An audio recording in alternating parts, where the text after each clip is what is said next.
Speaker, but when you're speaking of the item itself in debate, there is an allowance for saying in this book, the budget, which I read, that we were not given the full budget in the written document. We had to later get a memory stick, and it contained Annex 5, and Annex 5 contained the legislative changes that were going to be made. Now, Annex 5, for the first time, because it's not in the text of the budget as we understood it, the written bound book, but Annex 5 said there would be amendments to the Canadian Environmental Protection Act. That's the first time we found that in budget 2025, the government proposes to eliminate the 5-year termination date for equivalency in administrative agreements. There is concern in the environmental community. Why are we touching the Canadian Environmental Protection Act at all? And agreements that go to the question of protecting Canadians from toxic substances. Because this is an omnibus budget bill, because it's moving quickly, we're very unlikely to ever have a chance to study or properly debate this or even see these sections referred to the House of Commons Committee on Environment. But if it can get worse, it gets worse, because when you finally get through the Budget Implementation Act, it took me till I got to page 538 to find it. They're not just changing the Canadian Environmental Protection Act, as mentioned in Annex 5, but not the printed budget itself.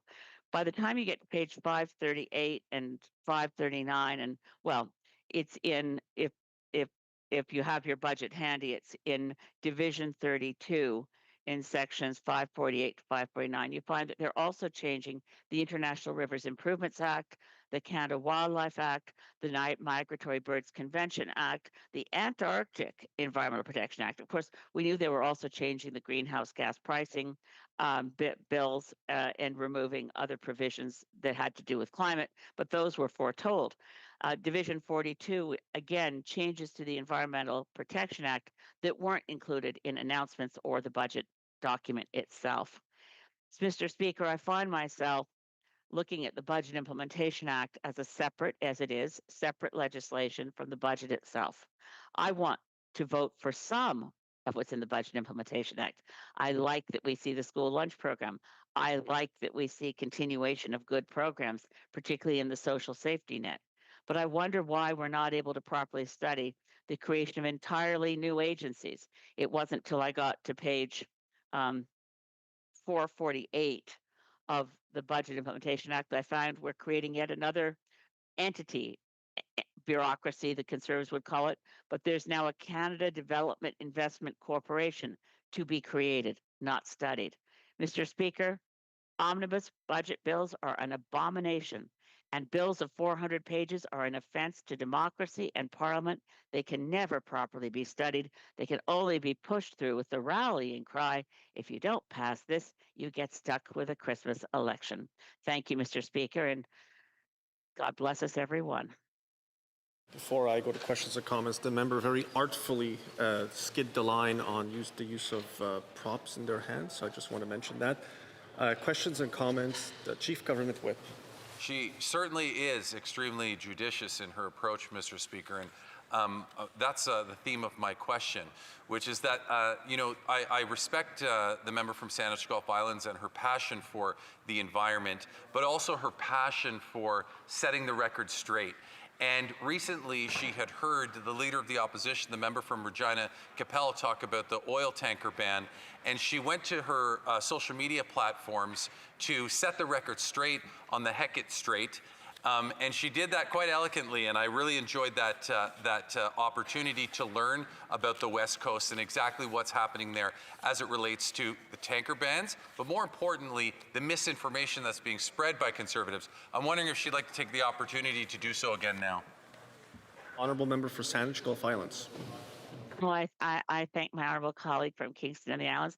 It's the case is, and where my friend from Regina Capel went wrong in his commentary was to say, and I do hate the misuse of the English language by saying the exact same. I mean, it's redundant. But the honourable member for Regina Capel said that the tanker ban, which I fear may be overturned as of today by the MOU, but the tanker ban applies to areas of the northwest coast of British Columbia. And the honourable member for Regina Capel said it didn't apply to U.S. tankers that were using the exact same route. That's not the case. U.S. tankers use a completely different route than that covered by the offshore tanker ban, because they leaving from Alaska with oil or heading from refineries in Washington state, they completely are to the west of the British Columbia coastline. They're far west of Haida Gwaii, west of our coast. And comments, questions et commentaires. L'honorable député de... The Honourable Member for Louis Saint-Laurent, Akiawenrak. Thank you very much, Mr. Speaker. I congratulate my colleague, my Green Party colleague from British Columbia, for her speech. Mr. Speaker, last week, many Canadians were surprised because we asked the Prime Minister whether he would respect the Paris Agreement. He said that he would. And then the Green Party member decided to support the Prime Minister's budget. But given what's going on today in Alberta, is the Green Party leader still proud to support the Liberal government? The Honourable Member for Saanich Gulf Islands. Thank you, Mr. Speaker. I thank my dear Conservative colleague for the question. The Prime Minister did answer my question with the answer I most wanted to hear. He committed to the ongoing commitment to the Paris Agreement to reduce GHG emissions, to stay below 2 degrees Celsius if possible. The agreement today was with Ms. Smith in Alberta. Well, I think it's impossible to uphold the Paris Agreement and proceed with that agreement at the same time. Maybe the Prime Minister thinks he can do both. Questions and comments? The Honourable Member for Drummond. Mr. Speaker, my question is similar to my Conservative colleague's question. I am dismayed but also curious. There was a lot of mystery surrounding whether she would support the budget before the budget vote, but the Prime Minister made some commitments which reassured her.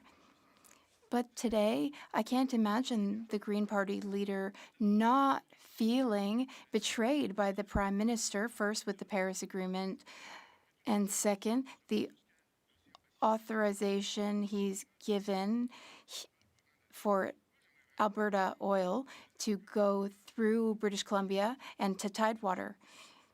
Can the member grade the Prime Minister out of 10 on his level of honesty? Seconds or less. Well, merci, monsieur, monsieur. I thank my colleague, the member for Drummond. It's true that it's almost impossible to imagine that it's possible to move forward with an agreement with Alberta and meet our Paris targets. Accountable. He made a promise on the floor of the House of Commons. He doesn't get to duck it a week later. Resuming debate, reprise débat.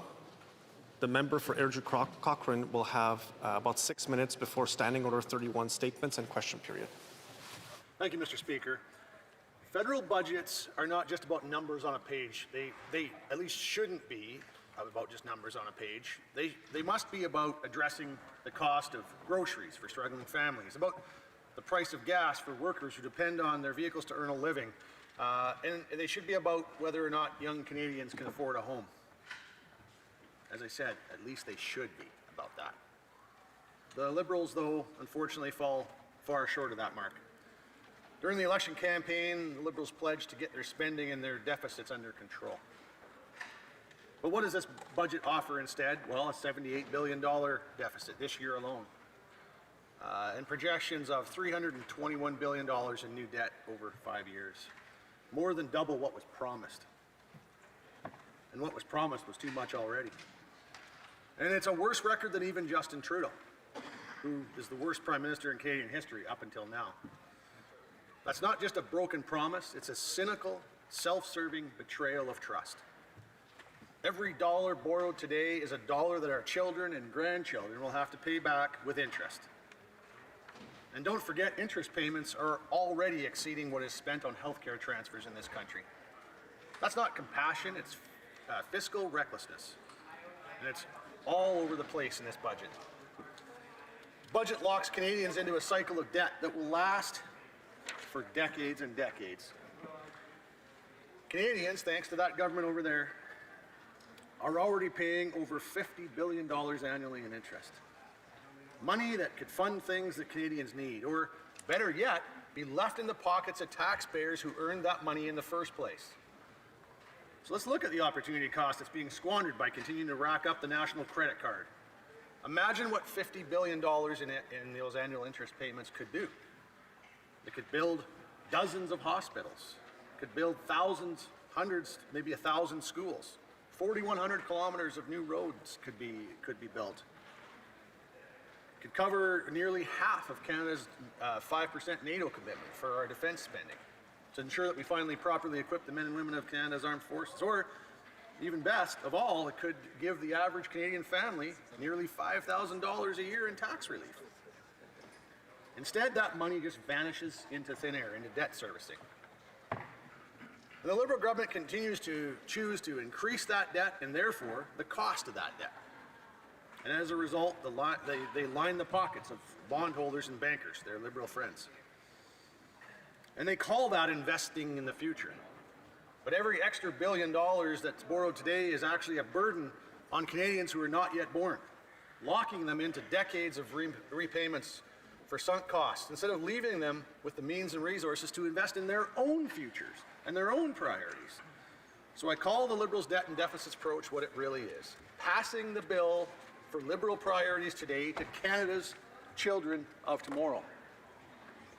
More government, more bureaucracy, more layers of red tape.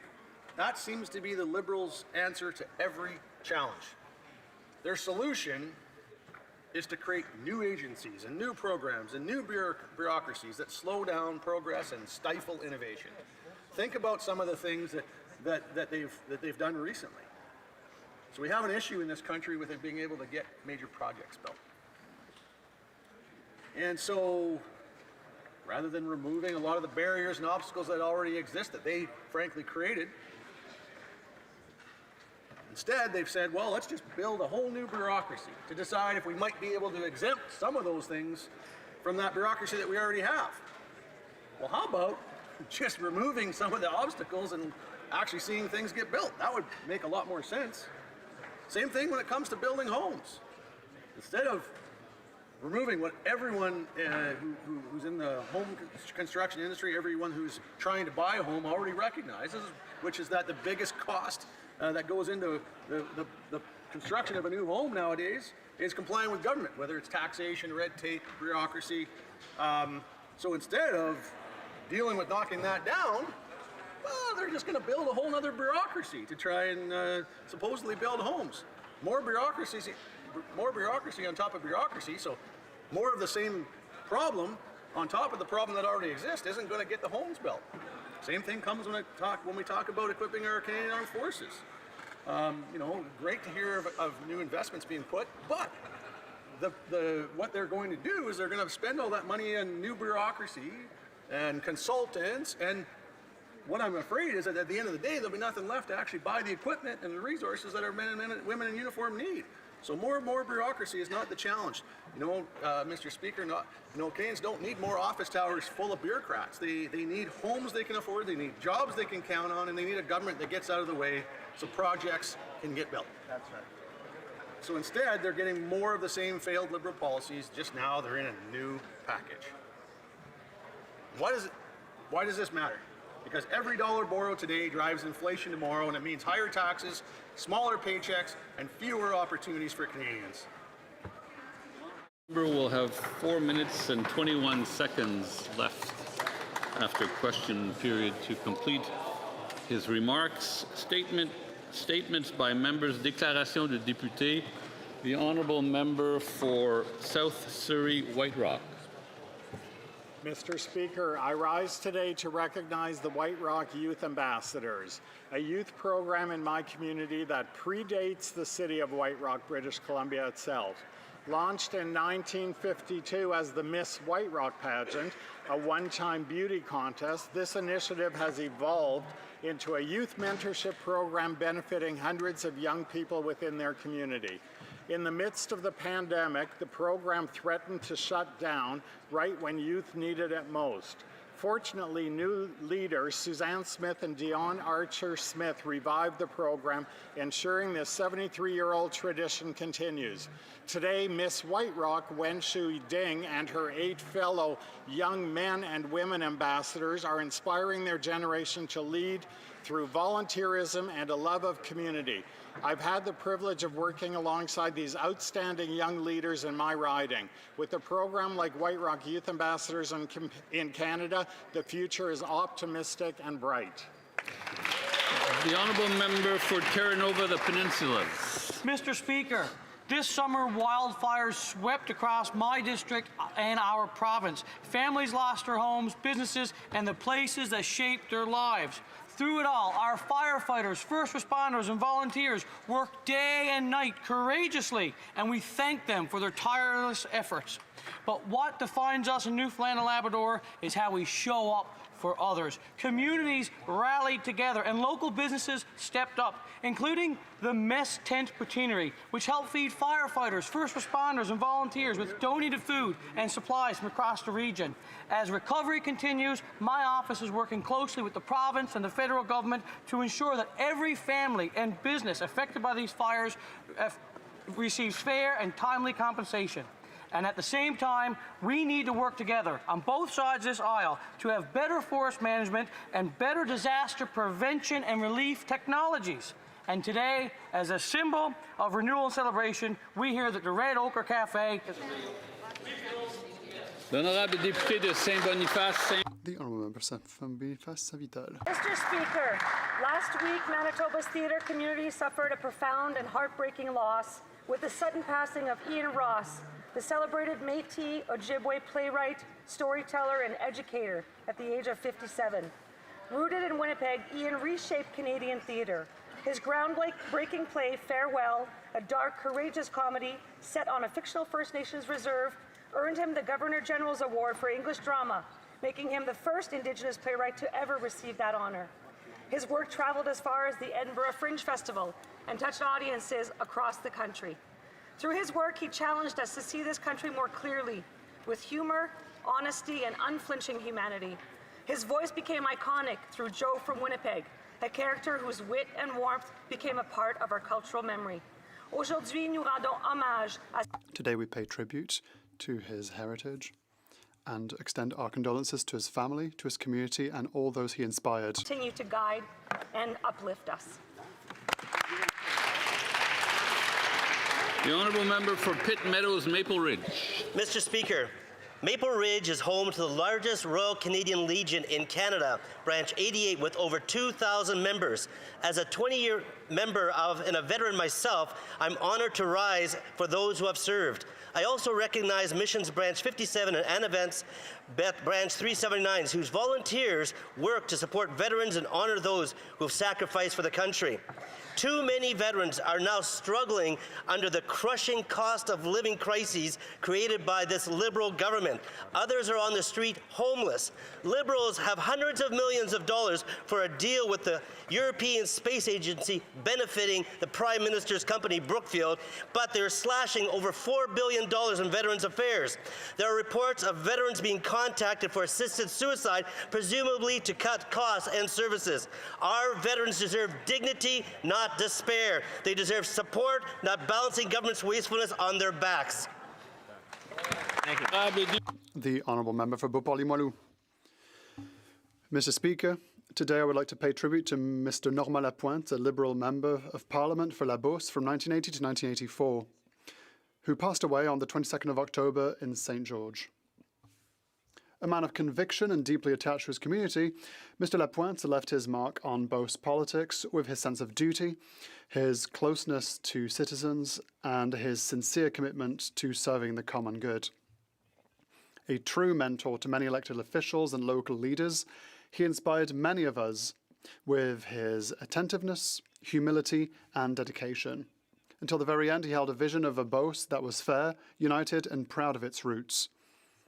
His kindness, simplicity, and ability to listen were evidence of his genuine attachment to Beauce and to those who shape it on a daily basis. On behalf of the Liberal Party of Canada, we offer our sincere condolences to his family, loved ones, and all those who had the privilege of knowing him. His humane, human, and political legacy will live on in the collective memory of Beauce. The Honourable Member for Kildonan St. Paul. This year we celebrate remarkable milestones in Manitoba's faith community, the 100th anniversary of St. Anthony's Padua Parish and St. Mary the Protectress Ukrainian Orthodox Cathedral, and the 200th anniversary of St. Paul's Anglican Church, and I am proud to represent all three, Mr. Speaker. For a century, St. Anthony Padua has strengthened neighbourhoods through compassionate service, and St. Mary's the Protectress has been a place of belonging for generations of Ukrainian Canadians. And St. Paul's Anglican carries a rich pioneer history sustained through war, hardship, and renewal. These contributions reflect what faith communities across Canada do every single day. Yet many places of worship continue to face vandalism and arson. No faith tradition should fear for the safety of its sacred places. And that is why we support robust protections for places of worship, including measures in Conservative Bill C-255 to hold offenders accountable. As we honor 100 and 200 years of faith and service in our community, let us recommit to safeguarding the places that give Canadians hope and spiritual refuge. The Honourable Member for Vancouver Centre. Mr. Speaker, as November ends, let's look back at the tragic data about men's mental and physical health in Canada. Too many men are dying too young from preventable causes. Men account for 75% of suicides, 72% of opioid deaths. They are at a higher risk for cardiac disease, chronic lung disease, and many cancers. Yet stigma and pride in being macho prevents them from seeking help. 65% of men say they delay seeing a doctor for symptoms of mental and physical health. Men's health is not a partisan issue. It's a health imperative. Delayed care costs lives and harms families. As the mother of 3 men, I say, let us break the silence, remove the stigma, advocate for research funding and mental health supports, and ensure confidential access to care. Let us speak up and speak out. Move men's health out of the shadows. Protect and support our fathers, husbands, and sons. Bravo. Bravo. The Honourable Member for King Vaughan.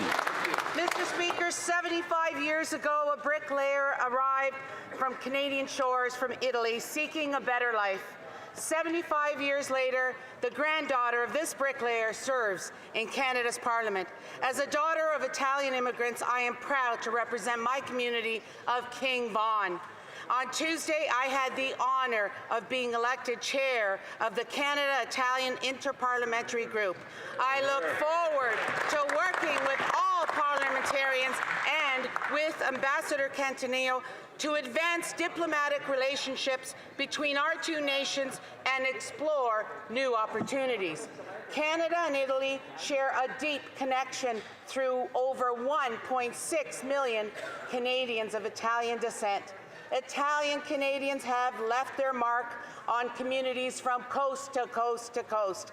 Canada's Conservatives stand united and ready to work with everyone for the best interest of Canada. Grazie a tutti I nostri cugini italiani.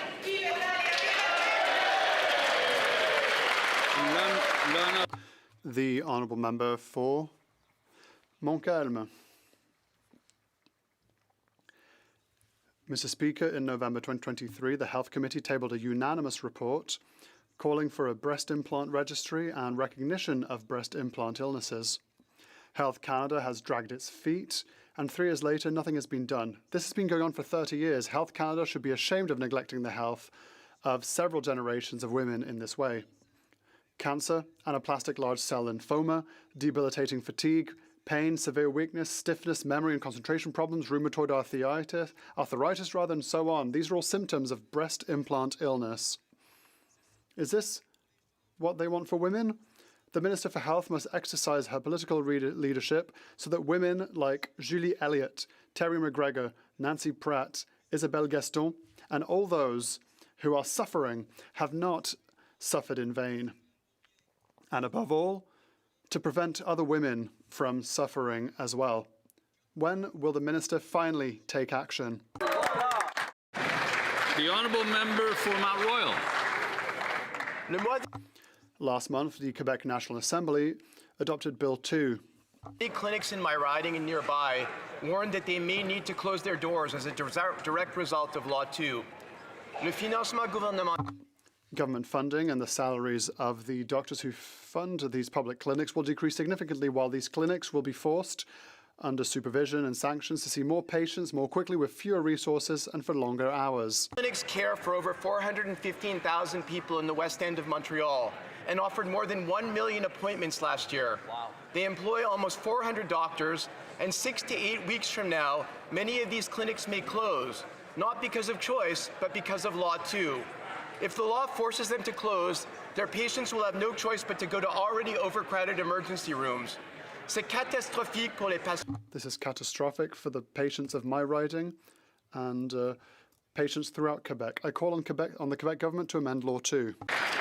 The Honourable Member for Richmond Centre Marpole.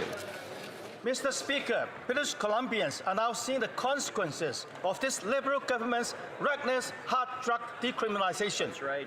Even Premier David Eby has admitted, I was wrong. It wasn't the right policy.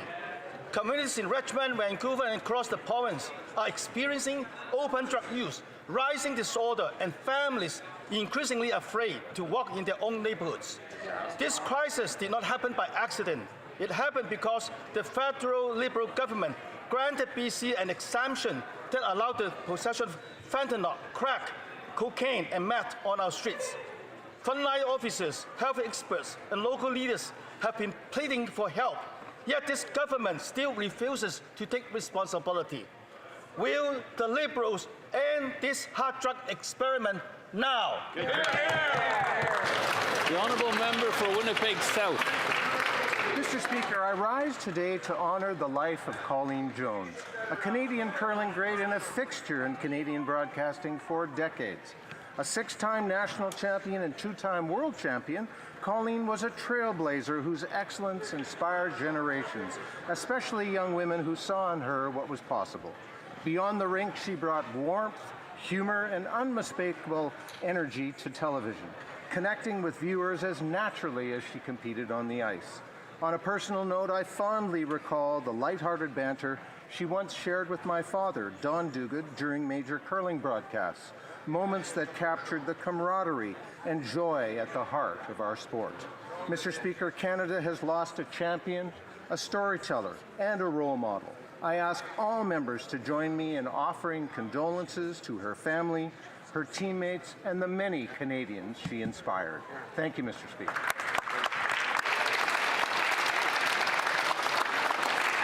The Honourable Member for Kitchener Centre.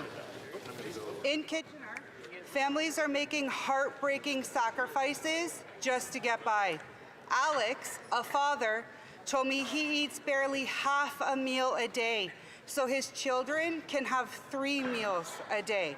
Kirby, who not only has to worry about his children but also his grandfather, shared with me that if he feeds them, he waits until they're finished, and if there's none left, he'll just have to wait until tomorrow. This is not okay. Yet this budget offers nothing to ease their burden. Instead, it piles on unprecedented debt that will drive inflation higher and push grocery prices further out of reach for Canadians. Canadians do not need empty promises. They need affordability, dignity, and hope. We cannot accept a budget that ignores the reality that Canadians and our children are going hungry. They deserve better. The Honourable Member for Ottawa-Vanier-Gloucester. Mr. Speaker, it is with great sadness that I pay tribute to Rolande Fauché, a trusted, strong and passionate woman who was not afraid to speak her mind. A tireless activist, sociologist and researcher, she dedicated her life to defending the interests of the Francophone community and promoting education and culture in Ontario. Rolande was not only a builder and community leader, she was an inspiring female role model and a remarkable presence for all those, including myself, who had the good fortune to know her.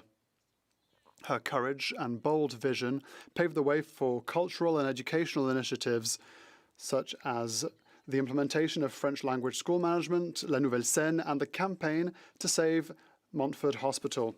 She was a friend, a confidant, and a partner in crime. An exceptional Franco-Ontarian, she leaves behind a lasting legacy that continues to shine a light on our community. Watch over us all, Roland, especially your children, Luc and Chantal and Alain, and all your family and close ones. The Honourable Member for Markham Unionville. Mr. Speaker, 2.2 million Canadians line up at food banks every single month, and the unemployment rate is 6.9%.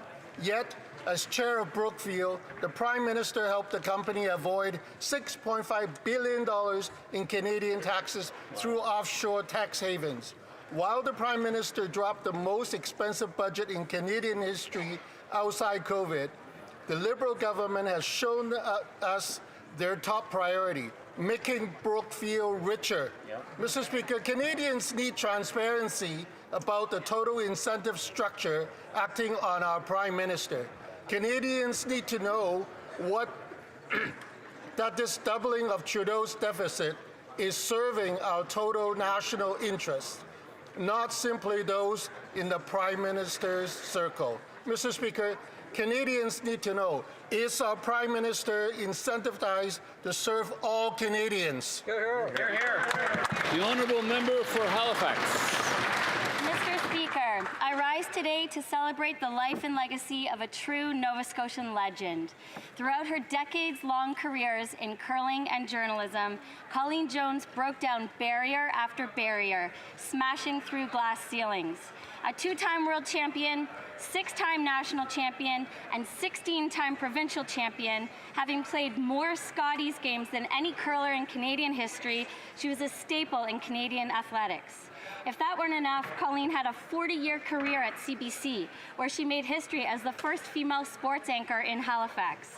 In 2015, she said the following: "My feeling is, do the things that make us happy now, because tomorrow isn't guaranteed. Appreciate life, don't sweat the small stuff, and enjoy the ride." I only met Colleen a couple of times, but I think she took her own advice, and I'm very hopeful that she enjoyed her ride. I'd ask all members of the House to join me in remembering this incredible woman and paying our respects to her family, friends, and loved ones. Thank you.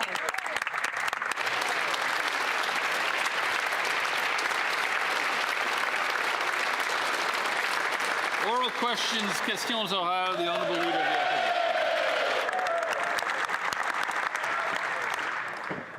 In what year will construction begin on a new pipeline to the Pacific? The Honourable Government House Leader. Mr. Speaker, the world is changing rapidly. The United States, the world's largest economy, is fundamentally reshaping all of its trade relationships, causing major disruption and upheaval for Canadians. Right.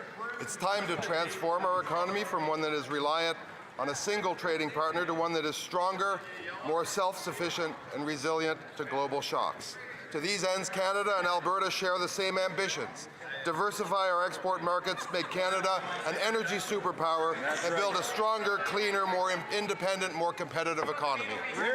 Honourable Leader of the Opposition.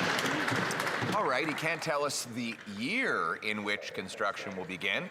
Can he tell us in what decade will construction begin on a new pipeline to the Pacific? The Honourable Minister of the Environment and Climate Change. Mr. Speaker, today is a really important day because we are taking important steps forward on cooperative federalism. The Prime Minister has been clear, and we've always known, we cannot reach our climate objectives if we are not working with all of the provinces and territories. Today, Alberta has committed to work with us on clean electricity regulations. They have committed in this agreement to work towards a stronger industrial carbon price. They have committed to work with us on methane regulations.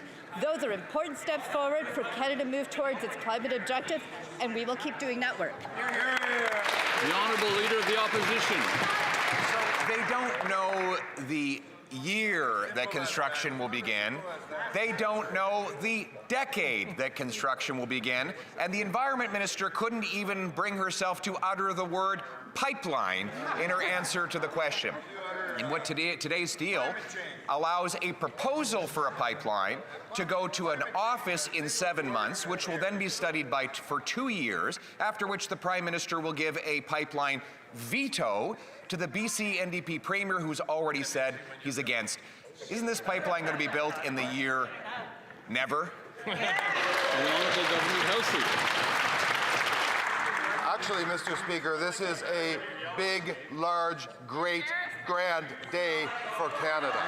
Our government has reached an important MOU with Danielle Smith, the Premier, and the province of Alberta that creates an energy transition in all aspects of energy. It sets the stage for an industrial transformation.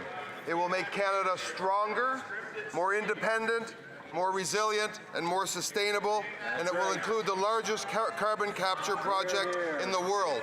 It will mean all of Alberta's energy resources are among the lowest energy intensive in the world. The Honourable Leader of the Opposition. No one tell us when a pipeline will be under construction. Let's just unpack the Prime Minister's allusion here. He's telling the Keep It in the Ground caucus of the Liberal Party that they just need to be quiet because there won't be a pipeline anyway. What he will do is delay it for several years until after a prospective election, during which he can dangle a possible pipeline in front of the people, but after which he can hand veto power that is not in the Constitution over to the BC NDP Premier, who will block the thing from ever happening. Isn't it true that this isn't a pipeline? It's a pipe dream. The Honourable Government House Leader.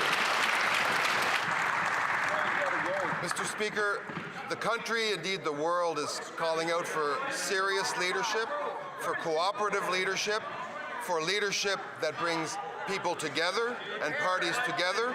I don't think this leader has any conception of what is required to do the kind of development that he is proposing. Of course we will consult and deal with the Premier, the duly elected Premier of British Columbia. Of course we will and have a duty to consult with First Nations. Of course we will do this in a cooperative way. We'll do it in the Canadian way, and we'll do it in the right way, Mr. Speaker. The Honourable Leader of the Opposition. Mr. Speaker, they will stand in the way, is what they will do. We know that the only thing stopping a pipeline from Alberta to the Pacific is the Prime Minister. Let's unpack the legality of it. The Constitution, Section 9210A, gives the federal government exclusive approval power for a pipeline. Bill C-5, a bill the Prime Minister pushed through the House of Commons, and we even supported him, gives him the power to approve it. So we only need him to do one thing for this pipeline to happen. Get out of the way. Will he do it? Honourable Minister of the Environment and Climate Change. Mr. Speaker, when Canadians elected our government, they were clear. They wanted to see us build a strong Canada, and they wanted to see us build it well and build it together. They wanted to see that we could work together as a country, and that means that we do things like this agreement with Alberta that helps us move forward on industrial carbon pricing, moves forward on methane regulations, moves forward on clean electricity, but also respects other jurisdictions like the province of British Columbia, with which we must seek agreement. The Honourable Leader of the Opposition. Well, she accidentally told the truth, Mr. Speaker. She didn't say that it moves forward on a pipeline. She said it moves forward on an industrial carbon tax. A carbon tax that will increase the cost of everything it takes to build a home, so it's a tax on homes.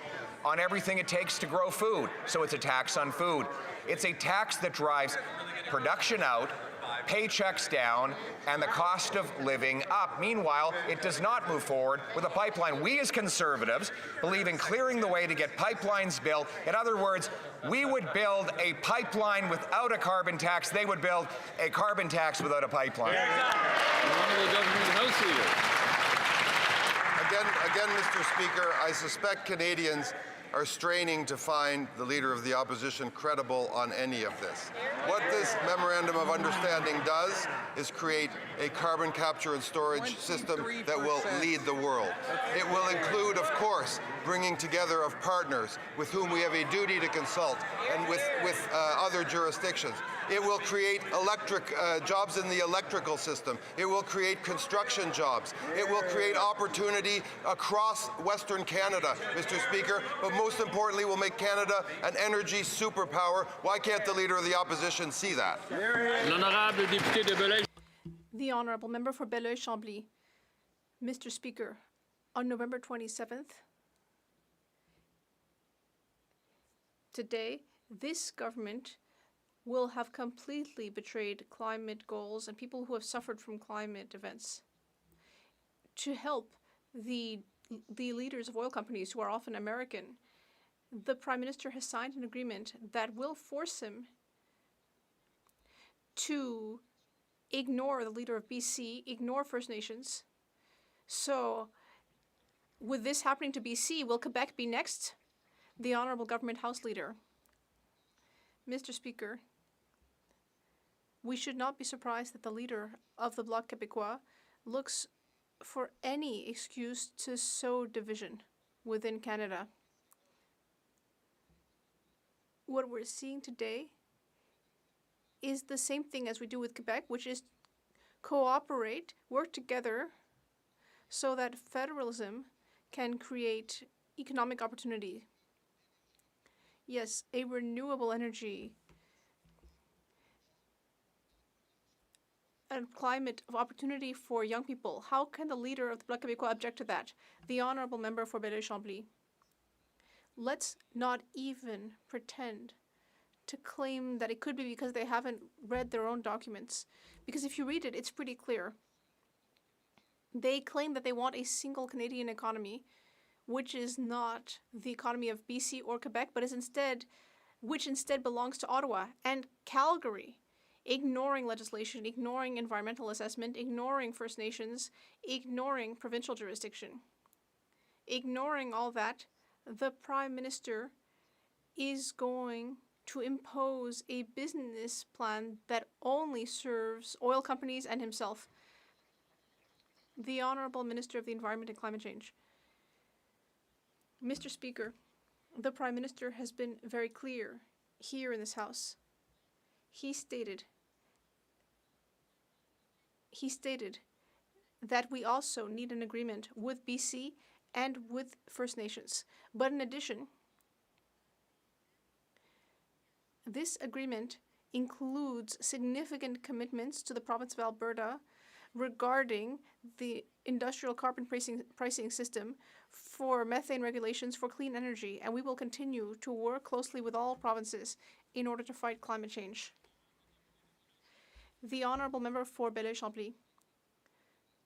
It sounds like I just heard the Minister of the Environment say that she agrees with this odious agreement which has abandoned the oil and gas emissions cap and even electricity production within what she just said. Yesterday, I asked whether this government would formally and solemnly promise to never force BC to accept a pipeline or force First Nations to accept it. The government House Leader, who often says the opposite of the truth, rose and said yes, he should have simply remained seated. The Honourable Government House Leader. On the contrary, Mr. Speaker, I am getting up. I am standing up. I am standing like all of my colleagues on this side of the House because we have work to do. We have the work of building a nation, working together with provinces, consulting First Nations, and building a climate framework which will enable us to reach net zero by 2050. And we will do that by working with all Canadians from coast to coast to coast. That is what we are going to do. That's what voters asked us to do. And no matter what the Bloc Québécois says, we are here to build Canada strong. The Honourable Member for Charlebourg-Saint-Charles. Mr. Speaker, in Canada's in the Canadian government conflict of interest legislation, when it comes to the regulations that public office holders must respect, it is clearly indicated that to favor a person or organization through a person who has been retained to represent them is not allowed. The federal Liberal member for Laval-les-Îles is currently being investigated by Quebec's chief electoral officer because he participated in Ottawa flim-flammery. Can the Prime Minister confirm that none of his ministers or members are part of that flim-flammery?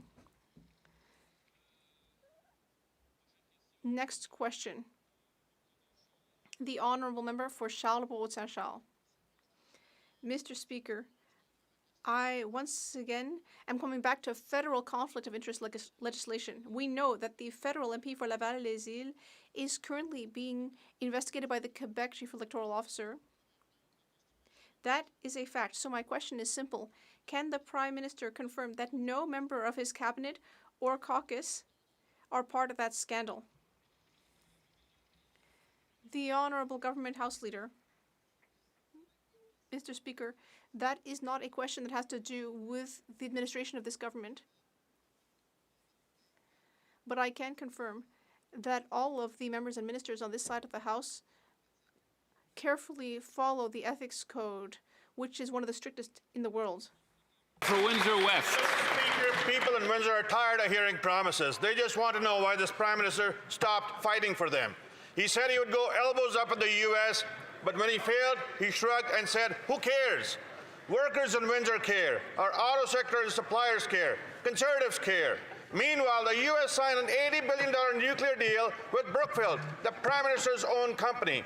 Why is it that every time the Prime Minister travels, business only gets better for Brookfield, while Canadians are left out in the cold?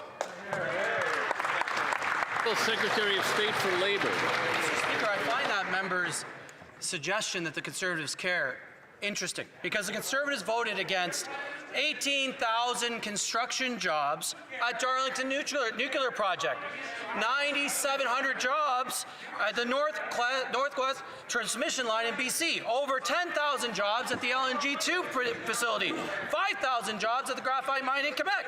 These investments represent real progress for workers. So here's something that we should know. Conservatives vote against jobs and Canadians. Our new government stands up for workers and jobs. Good job. The Honourable Member for Windsor West. Mr. Speaker, last week we found out this government sent 500 million tax dollar payers to the European Space Agency. And guess who owns half the UK campus that money is going to? You guessed it right, Mr. Speaker, Brookfield. All at the same time, Windsor workers are being shut out of plants, contracts are stalling, and families are worried about their future. Why is the Prime Minister sending money overseas, helping a company he's tied to, instead of fighting to protect jobs in Windsor, which has the highest unemployment rate in the country, Mr. Speaker? The Honourable Secretary of State for Labour. That member voted against the largest infrastructure investment in Canadian history, Mr. Speaker. Jobs for the IBEW, jobs for the carpenters, jobs for Leona, jobs for the union members in his riding, Mr. Speaker. We will be building big, building with steel, building with Canadian steel, Canadian lumber, Mr. Speaker. When will the Conservatives get on board with Canadian workers, Mr. Speaker? Mr. Speaker, there is yet another scandal, Mr. Speaker. In the federal budget, this Liberal government is prioritizing money for modular housing. So is Brookfield. The Prime Minister is prioritizing nuclear energy. So is Brookfield. The Prime Minister is prioritizing funds for rail transport. So is Brookfield. The Prime Minister is prioritizing data storage. And guess what? Brookfield, too. So, Mr. Speaker, why is the Prime Minister sacrificing our national interests for his own personal profit? The Honourable Minister of Government Transformation. Mr. Speaker, every time my colleague rises in the House, I recognize that he has remarkable histrionic qualities, but nonetheless, what he said doesn't make a lot of sense. When his leader was housing minister, he only managed to get 6 units of affordable housing built. On this side of the House, we will be working hard to build affordable housing, to increase housing supply, reducing pressures for first-time buyers. That's good news for Canadians. The Honourable Member for Lévis-Lobinière. I'll give some more examples, Mr. Speaker. The Prime Minister is prioritizing AI, so is Brookfield. The Prime Minister is prioritizing clean energy, so is Brookfield. Last week, we learned that the Liberals put $500 million taxpayer money, gave that money to the European Space Agency. And who owns 50% of the campus? Brookfield, of course. Why is the Prime Minister sending our jobs abroad, our money into space? Why is he placing his own financial interests before those of all Canadians?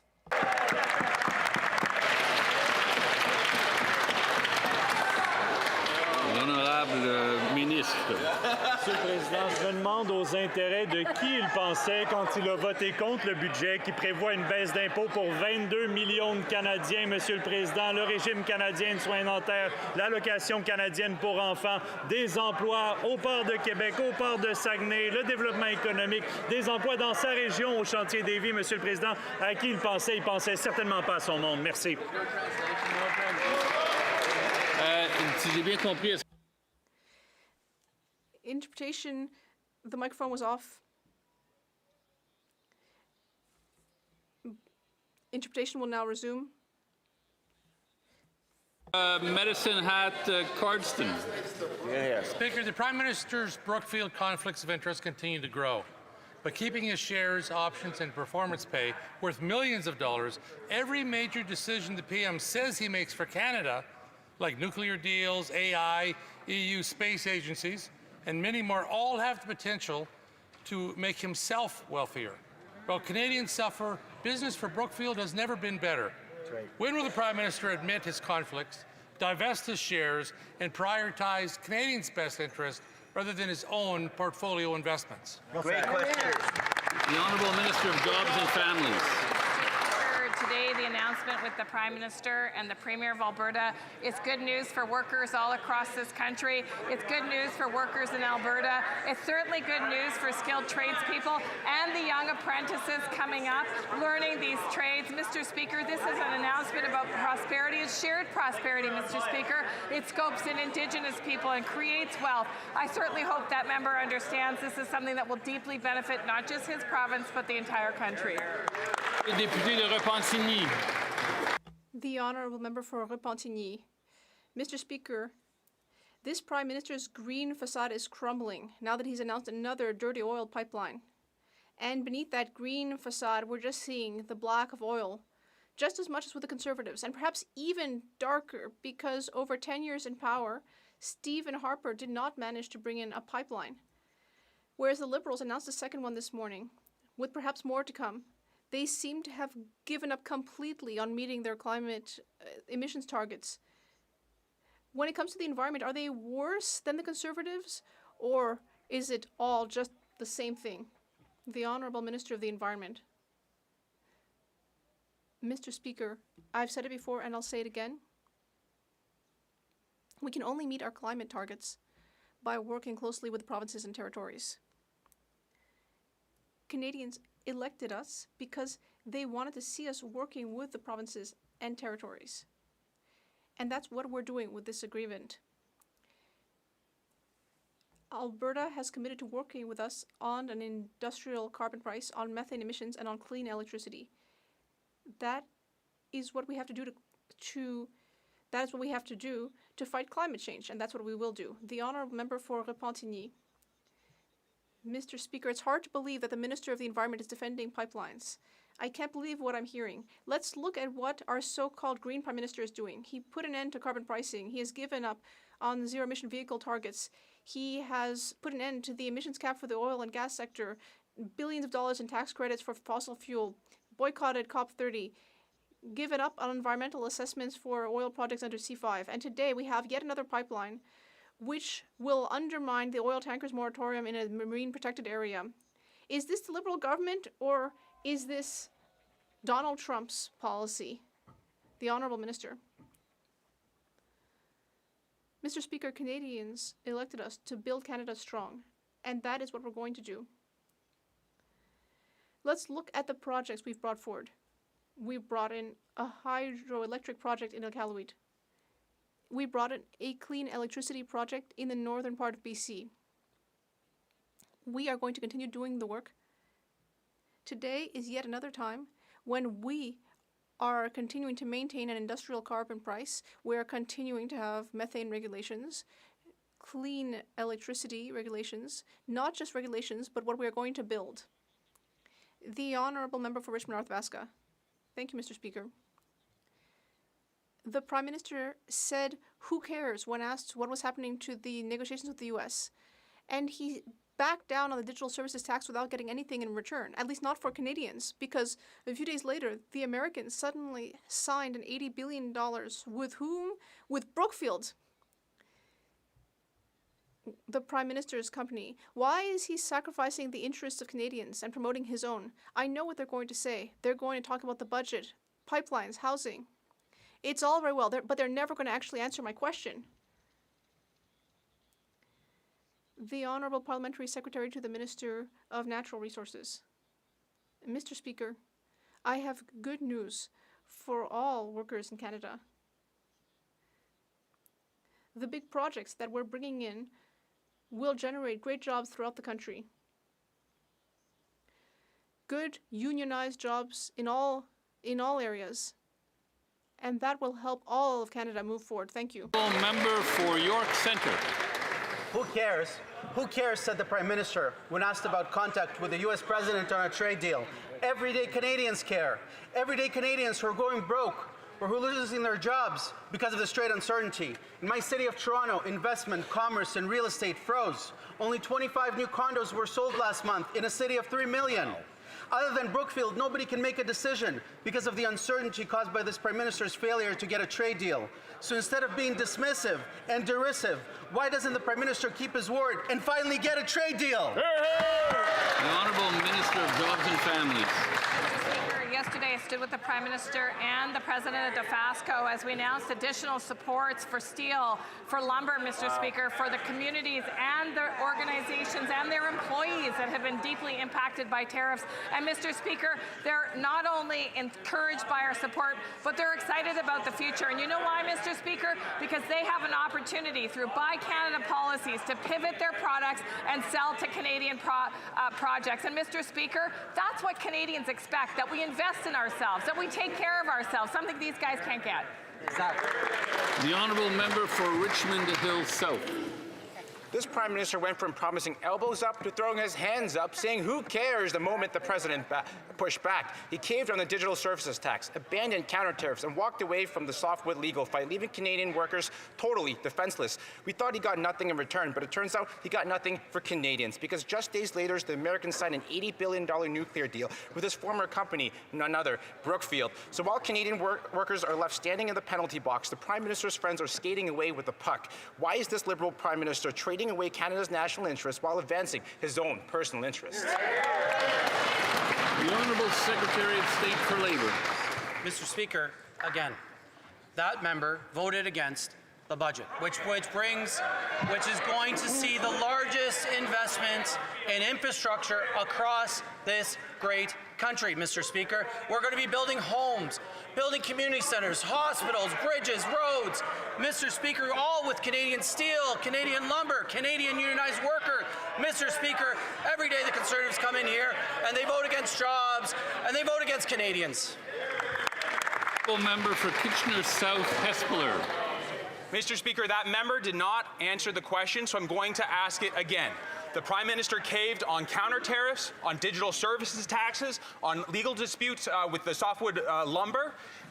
We thought he was getting nothing for Canadians, but it turns out he was getting lots for his company, Brookfield. Days after he was in the White House, the Americans signed an $80 billion nuclear reactor deal with Brookfield. Why is it that everywhere the Prime Minister goes, Brookfield gets a sweet deal and Canadians get no deal? Why? Honourable Minister of International Trade.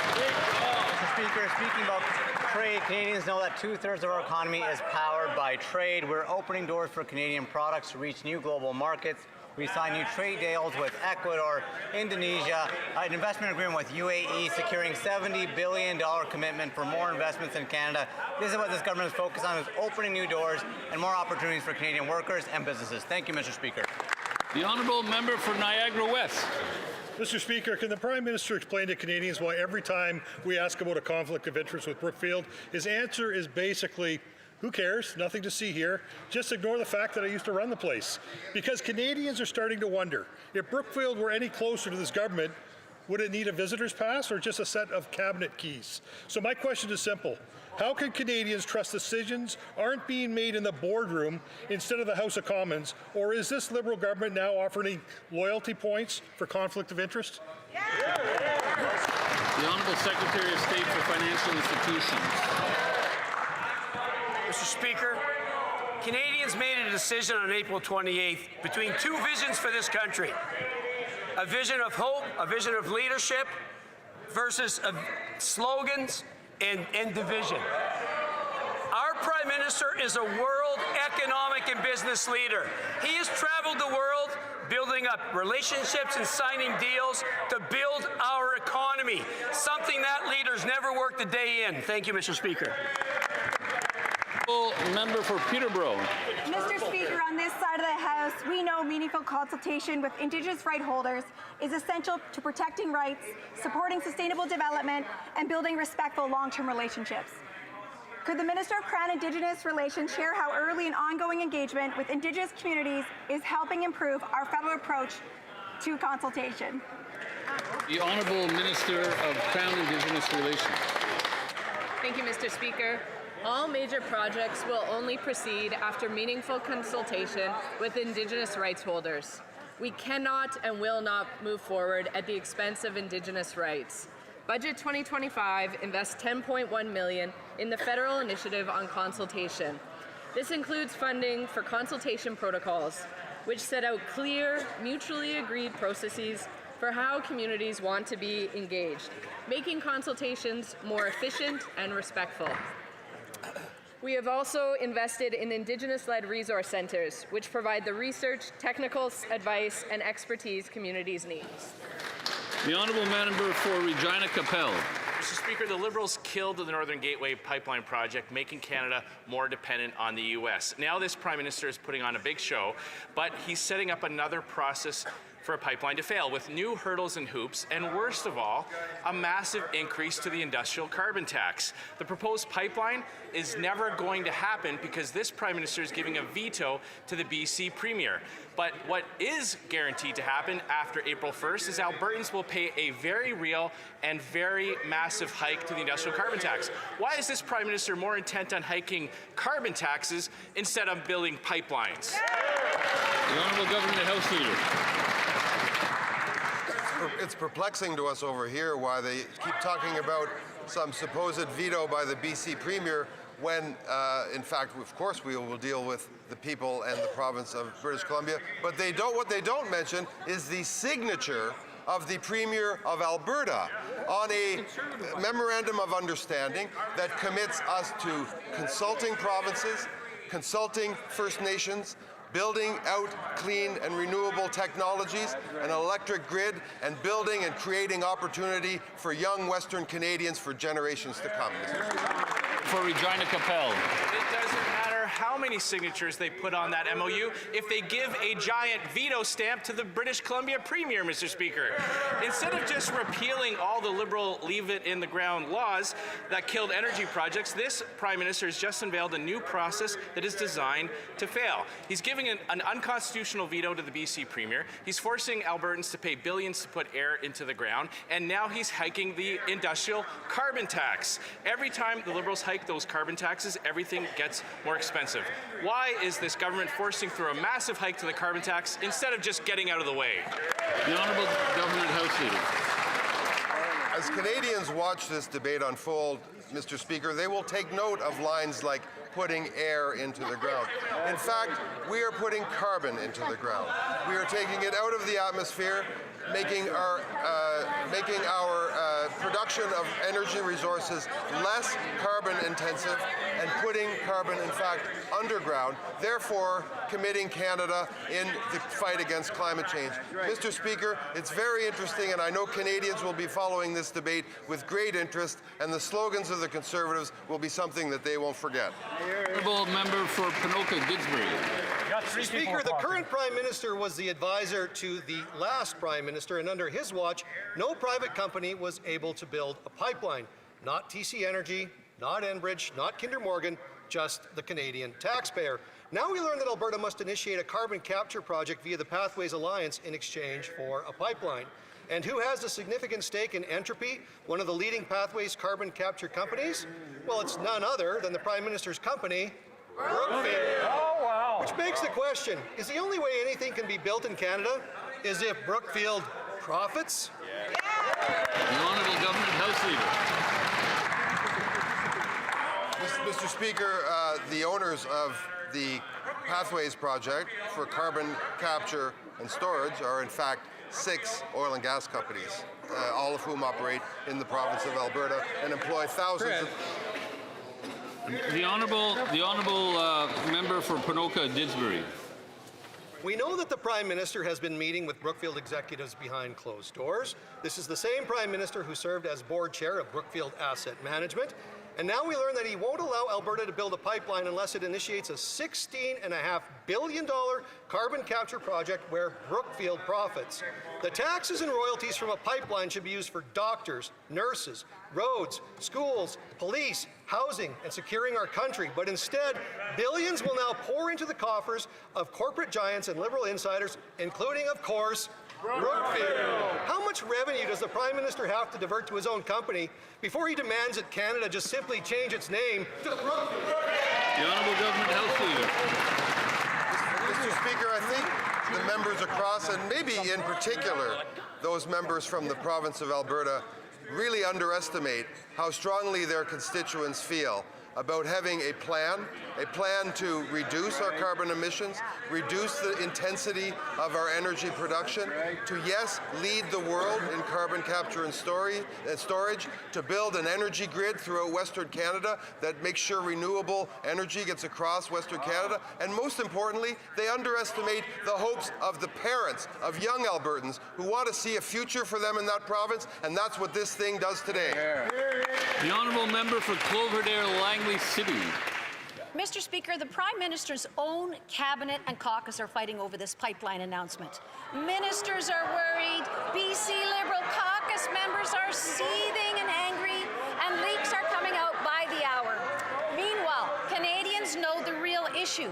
Without a pipeline to the Pacific, the United States is basically our only market for Canadian oil. We cannot reach global buyers until we have coastal access. When will the Prime Minister stop managing caucus drama and start using his authority that he already has to guarantee a pipeline built to the coast? The Honourable Secretary of State for Labour. Mr. Speaker, today is an important day because this MOU means jobs in clean energy, jobs building data centers, jobs building the largest carbon capture project in Canada. Mr. Speaker, jobs for young people, good union jobs for the building trades, for the IBW, for the iron workers, for LiUNA, for the UA, for the millwrights, for the workers who build this country every day. The Honourable Member for Cloverdale-Langley City. Mr. Speaker, approving a nation-building project like a pipeline to the coast is the Prime Minister's responsibility. It sits squarely in the federal government's hands. But instead of owning that responsibility, the Prime Minister is letting the NDP Premier in BC have a veto. And he's doing it to calm the anger in his own caucus, not to move the country forward. Mr. Speaker, when will the Prime Minister stop hiding behind the NDP Premier and make the call that only his government has the jurisdiction to make? The Honourable Government House Leader. Mr. Speaker, that member is a British Columbia MP. Is she seriously suggesting that the people and the government of British Columbia should have no say about a piece of infrastructure that will go across the entire breadth of that province? It's very interesting to me that that member who represents British Columbians would want to subtract the voice of her own provincial government from that debate. For that matter, subtract the voice of First Nations. This is a historic agreement. It sets out a path forward, Mr. Speaker, but we're going to do it the Canadian way, cooperatively. The Honourable Member for Pitt Meadows, Maple Ridge. Mr. Speaker, is the Prime Minister facing open rebellion? A Liberal MP told CBC News that their caucus is seething and angry over a pipeline. No wonder the Prime Minister keeps flip-flopping. One day he's for a pipeline, the next day he claims it's up to BC NDP for David Eby. The Constitution is absolutely clear that the sole authority over pipelines is the Prime Minister. Is he breaking his promise to no pipeline, David Eby, or will he break his promise to build it through delays, overregulation, and endless consultations? The Honourable Government House Leader. Mr. Speaker, once again, a British Columbia Member of Parliament standing up, wishing to subtract the voice of his own provincial government, the duly elected government of the people of British Columbia, who wish to have a say over a development of infrastructure that would span the entire breadth of that province. I think when that member thinks a little more seriously about this issue, he will agree that cooperative federalism and working with provinces, including Alberta and British Columbia, on things like this historic announcement today are the right way to go. The Honourable Member for Peace River Westlock. Mr. Speaker, Canadians are looking for collaboration, no doubt, but the Prime Minister went around to wave just another piece of paper that promises a potential pipeline, maybe sometime in the future, but in reality it guarantees nothing. I can tell you that the only thing that was guaranteed today was that Albertans and Canadians will be continued to pay more with an industrial carbon tax. Mr. Speaker, Canadians are looking for a guarantee. So the simple question is, can the Prime Minister guarantee what year will shovels be in the ground on this proposed pipeline? The Honourable Government House Leader. Well, Mr. Speaker, two British Columbian MPs who want to subtract the voice of their provincial government. Now an Albertan MP who questions the wisdom of the Conservative Premier of Alberta, whose signature is still wet on a memorandum of understanding that comprehensively sets out an economic path forward for her province, for the young people who wish to create an economic future for themselves in that province. Mr. Speaker, I'm amazed that these Conservative MPs from British Columbia and Alberta want to deny their own provincial governments the ability to create an economic future in Western Canada. The Honourable Member for Airdrie Cochrane. Well, Mr. Speaker, there is still no construction date for a pipeline, and the Prime Minister blames everyone else. The BC government, the First Nations, anyone but himself. Of course, it's really the leave it in the ground members of his own caucus that are trying to stop it. Where is Guibo anyway? But the Prime Minister could approve an oil pipeline to the Pacific without a carbon tax, without delays, without any excuses. Very true.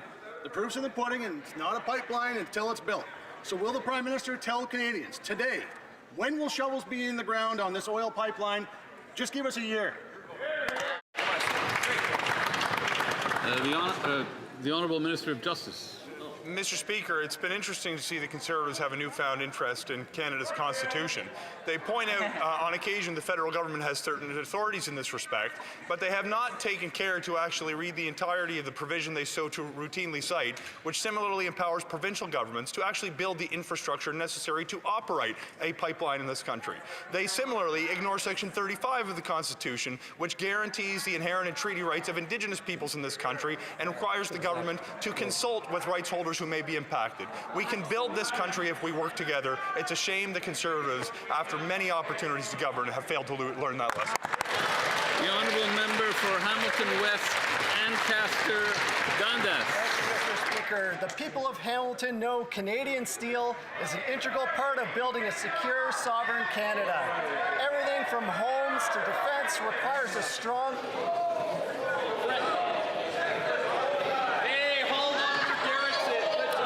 Member, I'll let the Honourable Member start over, but without gesticulation.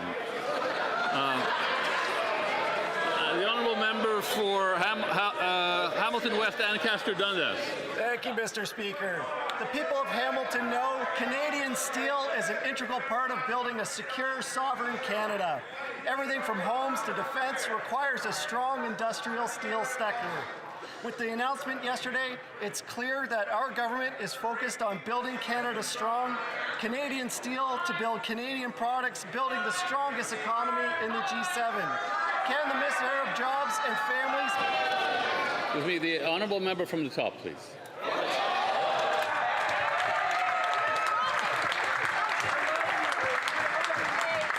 Thank you, Mr. Speaker. The people of Hamilton know Canadian steel is an integral part of building a secure, sovereign Canada. Everything from homes to defense requires a strong industrial steel sector. With the announcement yesterday, it's clear our government is focused on building Canada strong. Canadian steel to build Canadian products, building the strongest economy in the G7. Can the minister... Obviously, some members want to hear this over and over again. So from the top.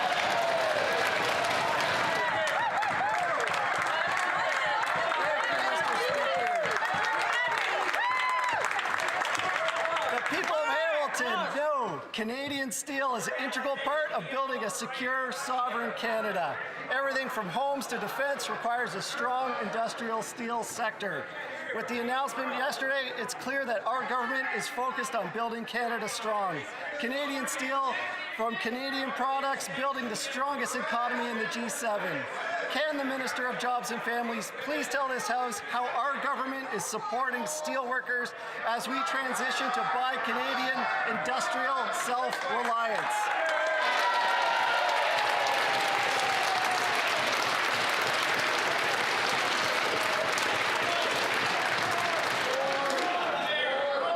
Okay. Now we have to hear the answer. So the Honourable Minister of... Hamilton gets a voice in the Honourable Minister of Jobs and Families. Thank you very much, Mr. Speaker. Finally, Hamilton gets a voice in the House of Commons with this strong MP who had to repeat his question 4 times, Mr. Speaker. How disrespectful to the workers of Hamilton, who are really struggling and working so hard to pivot to new product and to new markets. And that's why standing beside DeFasco yesterday, Mr. Speaker, one of the backbones of our steel industry here in Canada, and the Prime Minister, as we continue to support that industry to pivot to new markets and to new product, was so important. Mr. Speaker, on this side of the House, we'll listen to the steel industry. The Honourable Member for Haliburton, Kawartha Lakes. The Cowichan Court ruling in the British Columbia Supreme Court is causing real damage in Richmond. Banks are pulling back, buyers are walking away, investment is on hold, and families and businesses are being left in limbo. On October 23rd, Richmond Council urgently asked the Attorney General to protect private property rights. This Liberal government didn't even bother to respond. And a few days ago, the Richmond Council passed another motion demanding immediate federal action to mitigate the harm to affected residents. Why is the government abandoning the people whose homes and livelihoods are now at risk? The Honourable Minister for Crown Indigenous Thank you, Mr. Relations. Speaker. Thank you, Mr. Speaker. Canada disagrees with the BC Supreme Court's ruling and appealed it on September 8th. We're reviewing potential legal arguments and all options are on the table. Further legal clarity is required to address the decision, particularly relating to private property rights. We will continue to work collaboratively with all parties to uphold the principles of reconciliation, transparency, and legal responsibility. We remain available for dialogue with the other parties to litigation throughout this process. Thank you, Mr. Speaker. Honourable Member for Richmond Centre, Marpole. Mr. Speaker, families, farmers, and businesses, people who bought and own property in my community of Richmond, are now fearful their titles may no longer be secure because of the Cowichan ruling. Property ownership is one of the core institutions upon which this country is built. This Liberal government's failure to properly fight for and communicate with folks in BC has created an environment of fear and dread that they may soon lose their rights over their own property. What will the Minister do to ensure that countless BC residents will not lose their rights as property owners? The Honourable Minister. Thank you, Mr. Speaker. Our government disagrees with the BC Supreme Court's decision and appealed the decision alongside the Government of British Columbia, the City of Richmond, Musqueam, Tsawwassen, as well as the Cowichan. We absolutely understand the concerns of residents, which is why we've taken this step. We're reviewing potential legal arguments, and all options are on the table. As this case is before the courts, I will not comment any further. Thank you, Mr. Speaker. The Honourable Member for Cowichan, Malahat, Langford. this appeal will drag out for years. The Cowichan Tribes versus Canada court decision continues to put private property rights at risk. Uncertainty is now escalating into anger and unrest. Landowners are unable to get mortgages, businesses are building facilities in the US instead of BC, and neighbours are turning on each other with verbal threats. Will the Prime Minister finally show some leadership and confirm this appeal will always protect private land title and acknowledge that this is an existential threat to the institution of private property ownership across Canada? The Honourable Minister. Thank you, Mr. Speaker. As I've mentioned multiple times in question period today, as well as past question periods, our government disagrees with the BC Supreme Court decision, and we are appealing it. We are reviewing all options, and as this case is before the courts, I will not comment any further. Thank you, Mr. Speaker. The Honourable Member for Etobicoke Lakeshore. Across the country, Canadians are seeing a rise in hate, threats, and intimidation aimed at our communities. If the Conservatives are finally ready to put safety of their own communities first, the Combating Hate Act is right in front of them. Mr. Speaker, can the Minister of Justice tell us what this legislation will mean for the safety of our neighbourhoods, schools, and places of worship? The Honourable Minister of Justice. Mr. Speaker, Canadians want this Parliament to take action to combat a rising trend of hate crimes in this country. For our part, we have introduced Bill C-9, the Combating Hate Act, which seeks to protect Canadians by putting in place criminal penalties for those who would commit hate crimes against people, whether on the doorsteps of our religious institutions or in our committees more broadly. This is an important day in the future of this legislation. The Justice Committee will be looking at the specific clauses of this bill after question period today, and Canadians will come to understand which parties are interested in protecting communities against hate and which are more interested in obstructing and delaying this legislation. When Canadians are watching, I hope we can demonstrate a spirit of The Honourable Member for Calgary Nose Hill. A senior Liberal debating my bill to stop leniency for non-citizens convicted of serious crimes said this: if someone is going out there and raping another individual, do we really believe that they are going to get special treatment from a judge? Well, the very next day, there was a report of a non-citizen in Barrie being convicted of raping a 13-year-old little girl and impregnating her twice. And the rapist had been given an adjournment to see what impact his guilty plea would have on what? His immigration status. Oh. Will the Liberals admit that they were wrong? The Honourable Secretary of State for Combating Crime.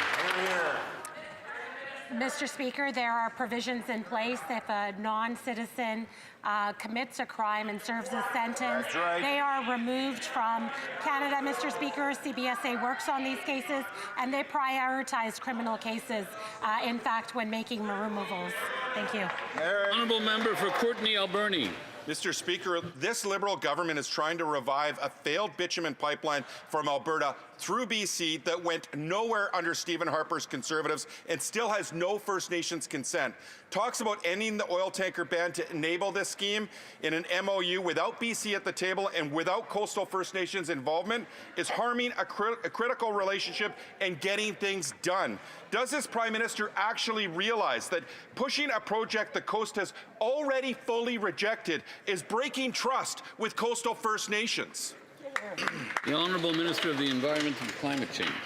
Mr. Speaker, the Prime Minister said it in this House, and I will repeat it because I think it's very important to hear it again. We need to ensure the agreement of British Columbia and of First Nations. That is an important part of how we work forward on building a strong Canada, and I hope that if by repeating it, everyone can make sure that those words are heard. The Honourable Member for Vancouver East. At no time during the campaign did the Prime Minister say the tanker ban will be lifted or changed. BC Coastal First Nations is saying loud and clear that the tanker ban is not up for negotiation and no MOU will change that. This secret deal signed behind closed doors without BC and First Nations at the table is a betrayal. Enbridge 2.0 will not proceed without First Nations free, prior, informed consent, and BC will not stand for it. Will the Prime Minister acknowledge that this is the pipeline for nowhere but the courts, and stop wasting everyone's time with this political posturing? The Honourable Government House Leader. Well, Mr. Speaker, as I believe this is the last question, you can see the span of views in this chamber. It's interesting to me that it is a Liberal government and the Liberal Party that finds the cooperative, consensual way forward. Of course, in response to the member, we will work with and have a duty to consult First Nations. Of course, we will work with and have a duty to work with the province of British Columbia, as we do indeed with the province of Alberta. This is a visionary agreement today, a memorandum of understanding that sets a course for the future of Western. And that's it for today, for question period. I wish to inform the House that the volume of the earpieces will now be readjusted. I say that's it for question period, but we actually have one more question today, and it's the Thursday question. The Honourable Opposition House Leader. Thank you very much, Mr. Speaker. And yes, it's every CPAC's viewer favorite day of the week, Thursday, when we get to witness the Thursday question. So I'd like to ask the Government House Leader if he can inform the House what we'll be dealing with for the rest of this week and into next week. And if, instead of a flashy MOU that has a carbon tax with no guarantee, a carbon tax hike with no guarantee of a pipeline, will the Liberals bring in legislation to repeal the anti-energy laws that have kept the oil and gas in the ground and made Canada so dependent on the United States? Or will they continue their habit of sending subsidized energy to the U.S. to fund the U.S. economy instead of the Canadian? Well, Government House Leader. Mr. Speaker, I won't trouble you once more today with the exciting details of our memorandum of understanding with the province of Alberta today, but I will, Mr. Speaker, provide some transparency and clarity, as always, on the way forward for this Parliament and our spirit of cooperation and transparency as we work with my honourable friend and indeed all members of this House. This afternoon, we'll continue the debate at second reading of Bill C-15, an act to implement certain provisions of the budget. Tomorrow, we'll call Bill C-10, an act respecting the Commissioner for Modern Treaty Implementation at second reading. On Monday, we'll see the House return to the third reading debate of Bill C-4, an act respecting certain affordability measures for Canadians, which contains tax cuts, and indeed, I'm sure the Conservatives will want to hurry that bill off to the Senate, Mr. Speaker. On Tuesday, we'll resume the second reading debate of Bill C-13, an act to implement the protocol on the accession of the United Kingdom of Great Britain and Northern Ireland to the Comprehensive and Progressive Agreement for Trans-Pacific Partnership. Mr. Speaker, mercredi. On Wednesday and Thursday, we'll begin debate at report stage and at third reading of Bill C-12, an act related to some measures with respect to safety at the Canadian border and at the integrity of the Canadian immigration system. Also,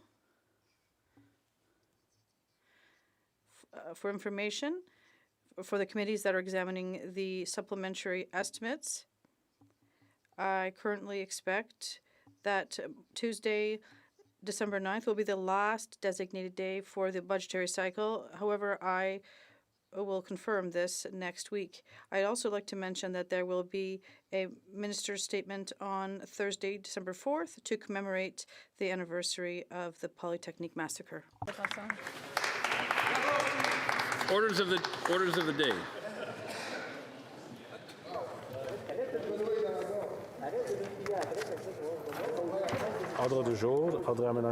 Orders of the day, government orders. At the second reading of Bill C-15, Budget 2025 Implementation Act Number 1, and on the amendment of Mr. Jennis. And I believe the honourable member for Airdrie Cochrane had about 4 minutes and 20 seconds left. Thanks, Mr. Speaker. This budget doesn't tackle the real obstacles to growth. Instead of unlocking resource projects